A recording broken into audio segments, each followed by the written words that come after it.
Initially, when I first planted eucalyptus trees here at Clonsnochta, I planted them from polypots, and the reasoning was that I would grow them larger in the polypots, and therefore the requirement for vegetation control would be lessened to some extent.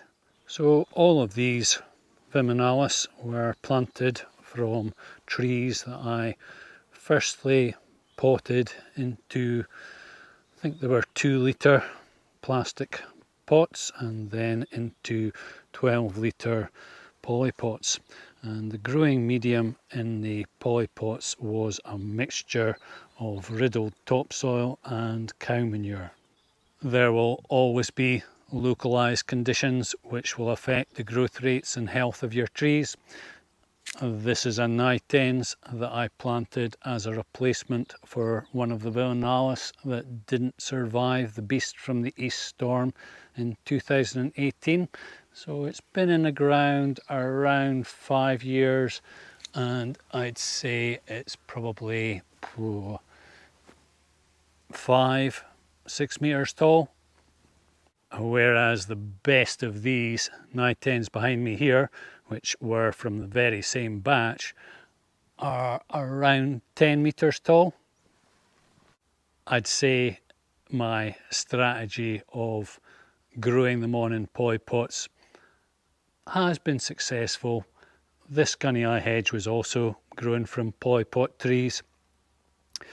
They've had an additional boost from a layered subsurface of riddled topsoil and also horse manure, and horse manure was stable clear out, so it had lots of wood chippings in it which will rot down slowly, as well as the horse manure and horse urine adding to that mix.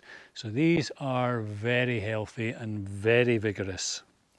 Perhaps not a fair example, these are globulus, which just grow astonishingly quickly and vigorously even in the plug trays, though generally speaking I didn't find much difference in the growth rates between those that were in polypots and those that I grew in plug trays. These gunnii were in plug trays and they're very healthy and very vigorous now. I have done additional things to improve their growth rate. What I'd say is when they were actually growing, I made sure they had lots and lots of hydration, and that particular summer of 2018 was very warm and very sunny. It was a fabulous summer.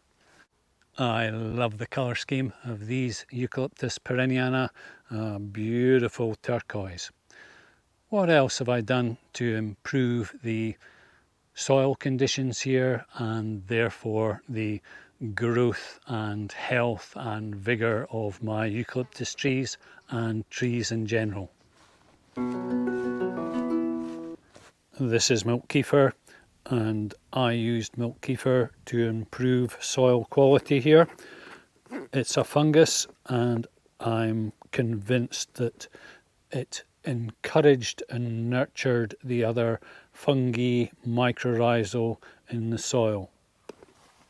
These are the kefir grains, and during the fermentation process they digest all the sugars in the milk. Initially, when I was planting my plug trees, I would pour some milk kefir into the bottom of the hole. Though milk kefir is highly nutritious, and what I found was, especially during the winter when food was scarce, the fox, the rats and the crows would dig up the plug trees in search of a nutritious meal at the bottom of the hole. Milk kefir can be diluted, and when I employed this method I diluted the milk kefir at a ratio of 11:1. I don't think there's any hard and fast rules in terms of the ratio. And then all I would do would be to inoculate the ground, sprinkle over the seedlings once I'd planted them. And in this particular area here, used to be the old farm track, ran past there, and also there's not a lot of topsoil in some parts, and it was only after I inoculated the ground with milk kefir that the trees really started to grow vigorously. And I never ever used to see any fungi on the ground here, even in the winter, autumn, winter, when you would generally expect to get fungi. And yet this is late summer, it's been quite dry lately, and look at the number of fungi there are.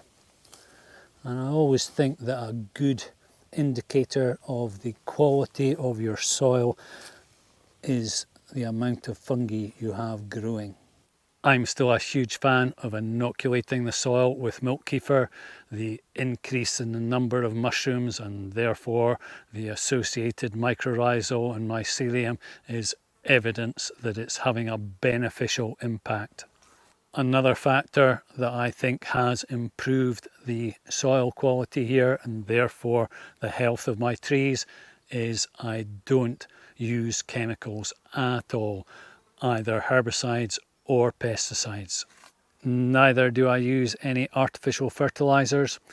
I should have added that the mix that I used when I was potting on these viminalis into the polypots, I also added about probably 50 to 100 grams of PNK. Not sure what ratio it was, and to be honest, I don't think it made that much difference. Artificial fertilizers have a negative impact on the mycorrhizal in the soil. I'm mentioning it here because I accidentally spilt some of it in this area and it just burnt all the grass off. It was very strong. Whereas earlier this year I tipped out the contents of a pretty big bag, a 20 kilo bag of natural organic fertilizer in this area. It clumped together and there's no burning off, there's no detrimental effect on any of the vegetation. So I'm very much in favour of using natural ways of nurturing and encouraging soil health and fertility. If you only have a few trees to plant, then I'd still be in favour of just getting a shovel, digging a hole, filling the bottom of it full of cow or preferably horse manure. Stable clear-out's fabulous with all the wood chippings that will provide a slow release fertiliser for the soil. However, if you're going to be planting say 50, 100, 500 trees, then you're going to find that quite a slog. I know I did initially as well. I did get one of these bigger petrol earth augers. It was unwieldy, heavy work, and to be honest, didn't speed things up. The ground here is quite stony and it was just a mission. The initial stage of my planting eucalyptus trees is exactly the same, i.e. clearing the vegetation, take it down to as near to the soil surface as possible. This is the bit that's changed. If you're planting, or if I'm planting plugs now, I tend to favour planting just the small plugs, and certainly if you're going to plant a mini forest of say 400 trees, then with this method you're going to do that in a day easily. So all I do now is with this earth auger,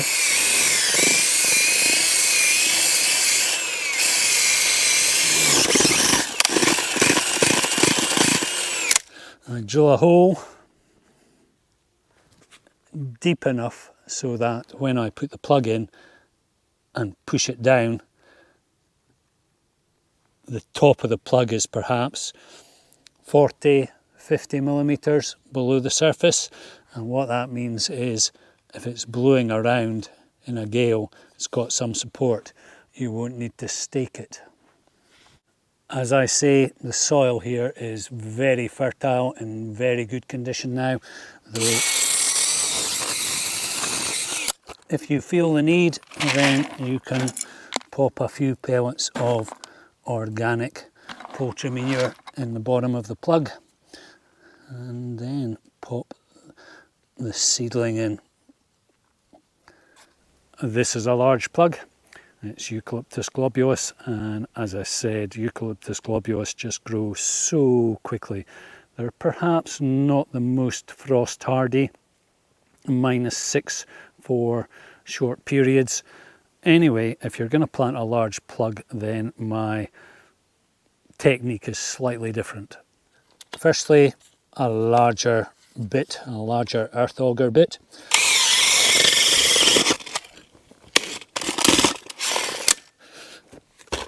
As I said, the ground here is very stony. Anyways, it's rich and fertile now, so I'm happy enough. The next part of this is to place the plug in, and as with the other plugs there, just make sure it's maybe about 50 centimetres below the surface. A scoop of organic poultry manure.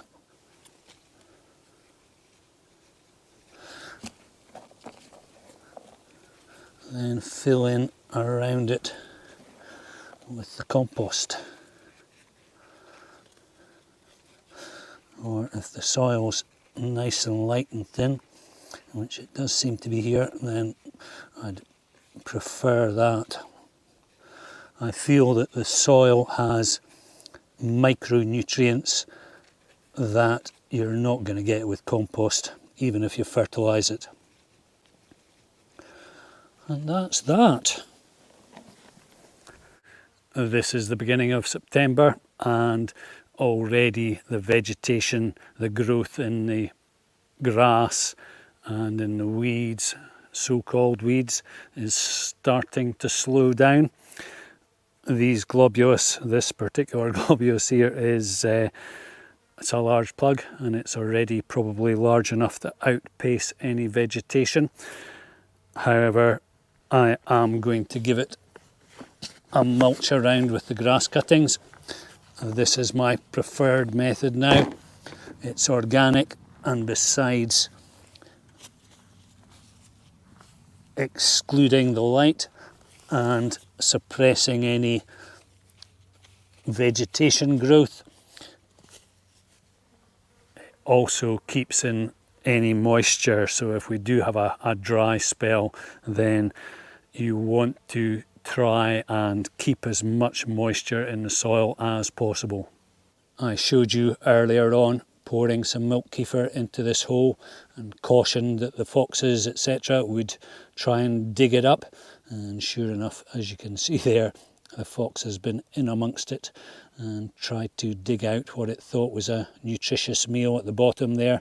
Sadly, it would have been disappointed. If you do have any issues with animals digging up your seedlings, then place some stones around and it will definitely help. But do check out all my fox videos. When the fox comes round here, it doesn't lack for nourishment. Anyways, I'm going to crack on now and plant the rest of this area up with globulus, and hope that helped. Good luck.